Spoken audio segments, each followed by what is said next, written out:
Bonjour, nous voici aujourd'hui au Louvre-Lens, dans la grande hall du Louvre-Lens. C'est donc une journée culturelle que nous passons dans ce musée.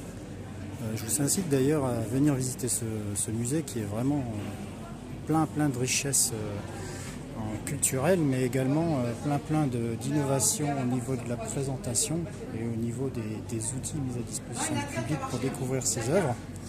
Et je voulais profiter de cette deuxième visite.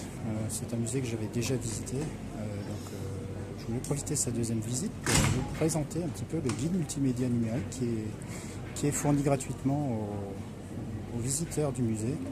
C'est vraiment un guide effectivement qui est très bien fait, qui permet un petit peu de découvrir les œuvres. On va voir un petit peu ce qu'il a dans le ventre.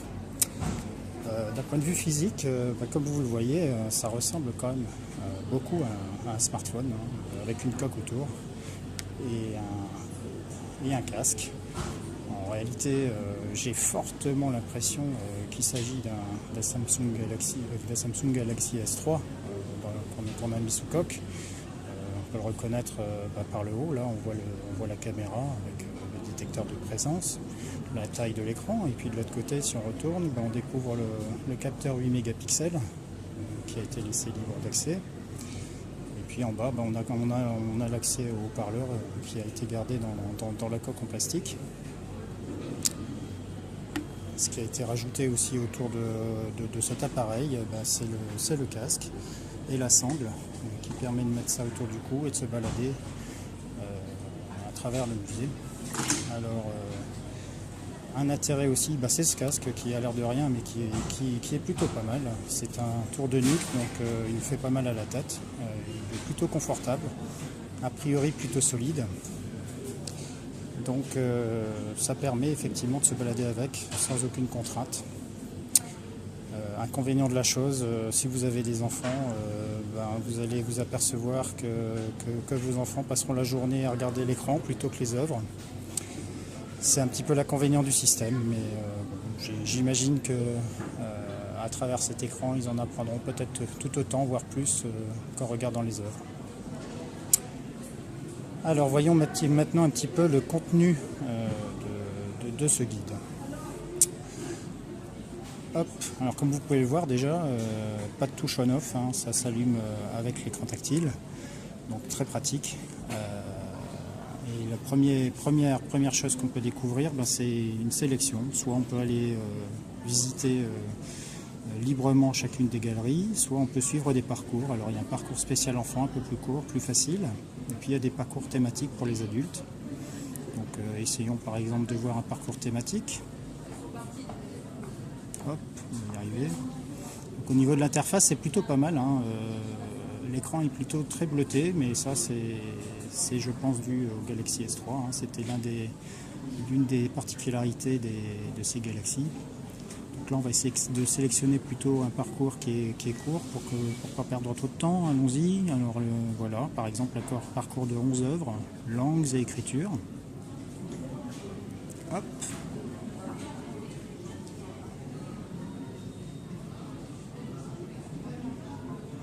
Alors ça mouline un peu, vous allez voir pourquoi. Voilà, donc comme vous le voyez, la galerie est présentée sous une vue 3D avec une présentation du parcours sur le sol. Et c'est vraiment très bien fait, très fluide surtout. Donc j'ai clairement l'impression par exemple que les ondes portées ont été précalculées. C'est pas du calcul direct par le processeur, mais ça fait vraiment son effet. Voilà. Donc,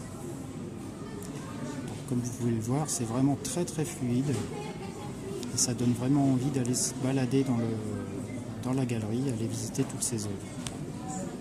Alors une particularité cependant par rapport à certains systèmes qu'on peut voir par ailleurs, c'est qu'il n'y a pas du tout de géolocalisation de l'appareil à travers le musée. Donc il y a sur les différentes zones des numéros à taper si on souhaite accéder directement à une présentation d'une œuvre, mais il n'y a pas de système, par exemple des tags ou des choses à scanner qui permettraient d'accéder directement. Ce sont des numéros et c'est, ma foi, c'est pas trop gênant, ça marche bien. On est des touches numériques, on rentre le code numérique et c'est parti. Mais effectivement, ça c'est peut-être un petit manque. Il n'y a pas d'automatisation du lancement des présentations en fonction de la position qu'on a dans le musée. Alors là, la présentation va s'axer sur une œuvre. C'est bien qu'ils aient prévu un espace intérieur. Voyons donc un petit peu ce qu'on peut faire sur cette présentation. Donc je pense que là, je ne connais pas par cœur, mais je pense que je ne peux pas faire grand chose. Comme vous voyez, il y a le clavier accessible en bas. Donc je vais prendre un autre exemple que je maîtrise un petit peu plus. Voilà, donc là, on a une œuvre qui est entourée de rouge, donc on va essayer de cliquer dessus. Hop, voilà. Et comme vous pouvez le voir, la présentation de l'œuvre apparaît. On a aussi une présentation audio que je vais essayer de vous faire partager également. Hop, ça tourne un petit peu, désolé. Donc, je ne sais pas si ça a marché, mais la présentation audio de quelques minutes sur chaque œuvre est disponible. Et également une présentation au format texte qui est ici, voilà. Qui permet en plus de regarder, de visiter, d'avoir les informations essentielles sur la présentation. Voilà. Donc tout ça vraiment très bien fait. Sachant que grosso modo, les présentations audio font de 1 à 3 minutes, disons. Donc si on cumule toutes les présentations audio autour de chaque œuvre, effectivement on arrive à la durée indiquée dans le tour qui est présenté au début. Voilà. On va passer à un autre. Pour voir un petit peu l'aspect 3D un petit peu en détail. Donc là c'est la présentation qui nous permet de visiter d'une façon libre les œuvres. Donc, comme vous pouvez le voir, ça reste toujours extrêmement fluide. En l'occurrence, on sait que le Samsung Galaxy S3 était plutôt puissant à l'époque, et il le reste toujours, donc il n'y a pas de problème à ce niveau-là. Ici, je ne pense pas qu'on puisse tourner autour des œuvres, mais en l'occurrence, on a des vues, par exemple, voilà, qui permettent par la suite de tourner autour des différents blocs de présentation des œuvres. Comme on peut le voir, extrêmement puissant, extrêmement rapide. Donc je parle beaucoup technique, mais le contenu multimédia est également très bon. Comme je vous le disais, ça donne vraiment envie de continuer la visite et de visiter chacune des œuvres qui sont proposées. Voilà un petit peu sur la présentation. Bon, un petit inconvénient, peut-être pas pour les visiteurs, mais pour la gestion de ce genre d'appareil, c'est qu'on se retrouve avec des appareils avec beaucoup de filasse quand même. Moi j'ai hérité des appareils de mes enfants. Dès que je les balade, ils s'entremêlent, c'est le bazar.